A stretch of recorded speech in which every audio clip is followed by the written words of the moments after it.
Magandang hapon mga kauman natin, dito tayo sa Sitio Kubay, Barangay Igburi, Patnungon, Antique.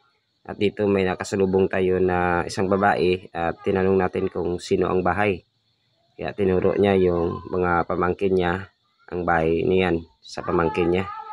At dito po, kinamusta ko po siya.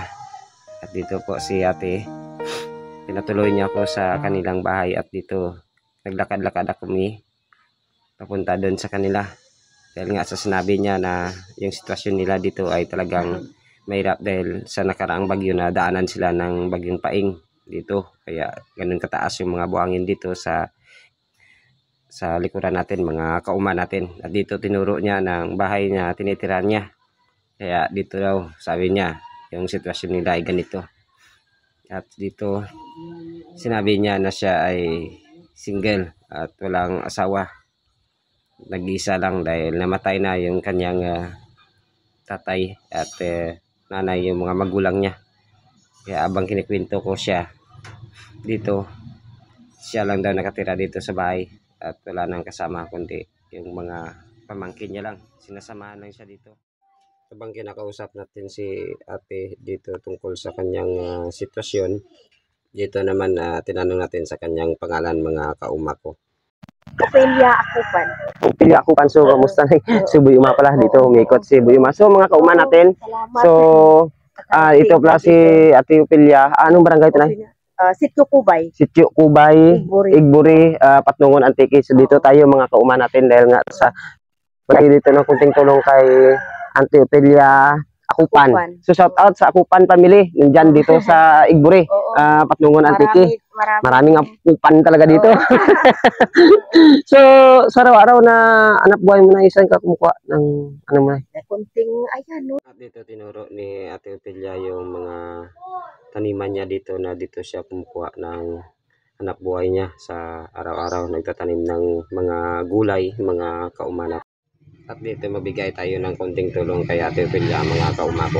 Konting tulong kay Ate Ophelia Akupan dahil nga sa sinabi ni Buyuma na pupunta na si Buyuma sa mga parklang area para magbigay ng konting tulong. So dito ibibigay talaga si Buyuma sa iyo, nay, bigas na.